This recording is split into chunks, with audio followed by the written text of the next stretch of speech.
Melanie Jolie is the Minister for Industry. Hi, Minister. Pleasure to welcome you back to the program. Thank you so much for making the time. It's a pleasure, Vassy. I wanted to start off on one aspect of the announcement as it relates to one of the industries you oversee as Minister of Industry, the auto sector. On June 17th, your cabinet colleague, the Minister of Environment, said the following about your government's EV mandate. Quote, "It's been in place since 2023. I don't see why the Conservatives believe we need to change it in the face of what we're facing with the U.S. tariffs on the auto sector, or on the auto industry, pardon me. Now, Trump's tariffs on the auto sector, the same ones that are in place today, were in place then. What changed and why did it take your government so long?" So we've been working as a team over the summer to make sure that we are able to be there for auto industry. Clearly, what is going on in the auto industry is that obviously the 25% tariffs against from the U.S. coming against the auto sector is really difficult to bear, difficult to deal with.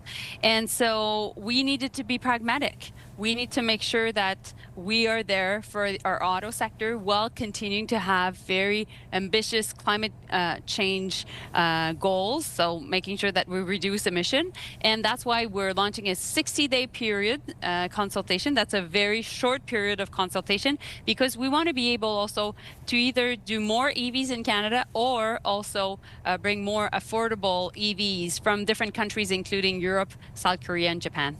Why, though, with respect, did it take all this time for your government to embody that level of pragmatism? Those tariffs came into effect back in April. At the end of May, May 26th, I believe, 5 of the biggest automakers in Canada urged the Prime Minister to scrap the mandate because at that very moment they conveyed to him it was, quote, inflicting serious damage across the country. Did you just not want to give the Conservatives a win to the disadvantage of the auto sector you oversee? Oh, I think you're overthinking it, Vassy, because when you look at it, at the end of Q4 of last year, 19% of new cars being sold in Canada were EVs, and then eventually it dropped to 8%, including because Canada decided to let go its subsidies, and now we're looking at bringing them back. So based on that, we just needed to act, and the budget is coming, and we'll be able to make decisions in the context of the budget, and that's up to the Minister of Finance to take his decisions. But meanwhile, the sector is really affected.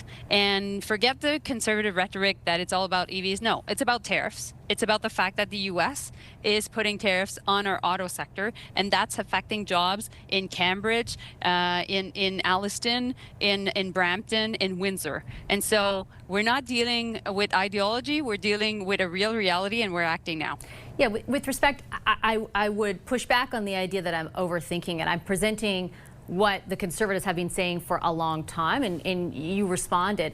But it's what I said to you initially was what the auto sector had conveyed at the end of May, which is that they were in a crisis at this moment, that the mandate that you had in place was inflicting serious damage. Like, that's a direct quote from a letter that they sent and that they conveyed to the Prime Minister. Why do you need another 60 days to decide whether to get rid of this thing when you know how it's impacting the sector? Well, first, we paused the EV mandates for the summer, for this year, sorry, for 2026. And also, Quebec and BC have done so as well. And so we want to work with them. We want to harmonize also our approach. And the Minister of the Environment is working on this. Meanwhile, I'm here to talk to you about also what we're doing for the sectors that are much more affected in light of the fact that the trade disruptions will continue. The U.S. has decided that tariffs would be there in the long run. They've imposed the highest tariffs since the Great Depression. And so there's not only disruptions on the trade front, but I must say there's a real rupture with the free trade world that we were living in until recently. And so we're acting now, yes, on the auto sector, and you're talking to me about EVs, which is really important, but we're looking at a vast sector of the economy, auto, but also we're looking at other sectors, including lumber, steel, aluminum, and other sectors that could be facing threats from the American government. And so that's why we're acting. And certainly I have questions about your proposed help for those sectors, as well as in particular the Buy Canada policy, because I think you'll have a big hand in that. I do just want to make sure that I understand on behalf of Canadians, though, when you talk about how those mandates are part of a climate plan.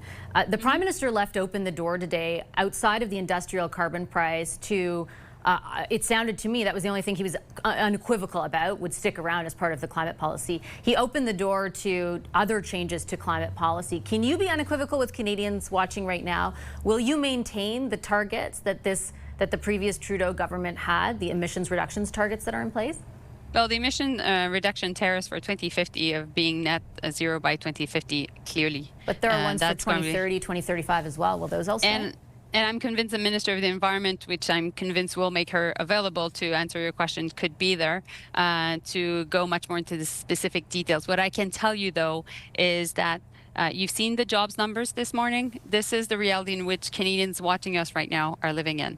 There is unpredictability, which drives a lot of pause by industry leaders, by business owners, to make investments in their own companies, to hire people, to develop new products. And so while all this is happening, we have to use the government's role is to make sure that we indeed buy more Canadian, that we indeed have a defense industrial strategy, that we use the strength of procurement to really offer contracts rather than subsidies to companies in order for them to be able to predict what they can do within their own business for the next 3 to 5 years, sometimes 10 years.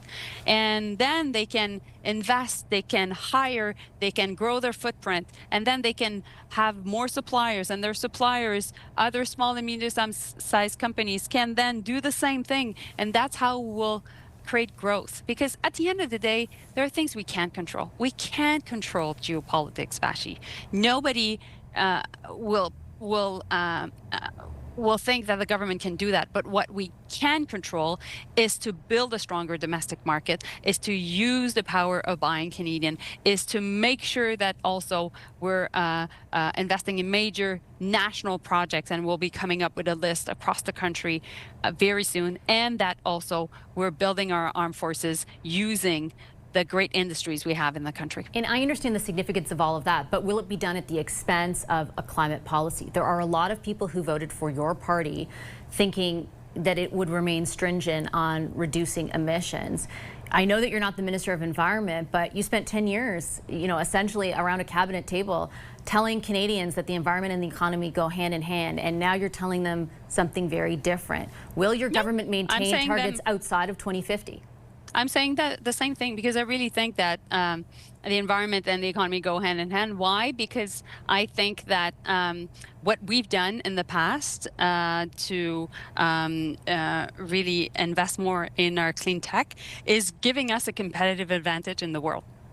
When you look at the most important clean tech companies in the world, many of them are Canadian. Actually, we're in the top 10, and we need to keep that advantage. So we won't let go our climate goals, and we will continue to entice companies to develop clean tech solutions and clean energy solutions. And that's why also in the major projects that you will see, there's a lot of emphasis on building the right infrastructure across the country. So we'll maintain those targets.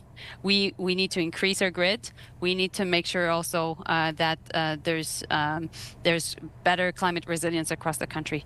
But my job in the government is really working on supporting jobs, helping the companies to be able to take risks again, build back the defense industrial backbone of our country, the steel workers, the auto workers, the people in the sector of the aluminum sector, the lumber, the people working in the lumber sectors that are watching us right now are anxious, and their livelihoods are at stake, and we need to act. We can't take that for granted, and we can't just fall into ideology right now. we need to be able to be pragmatic, and we can do both. And that's the job of the government, so we're doing that job. And I do understand that. I'm just going to note, I don't have a clear answer on whether or not outside of 2050 you'll maintain the targets. I will ask the question of the Environment Minister moving forward. Minister, I'll leave it on that note. Appreciate your time very much today. Thank you. Pleasure. Thank you, Vassy. When we come back,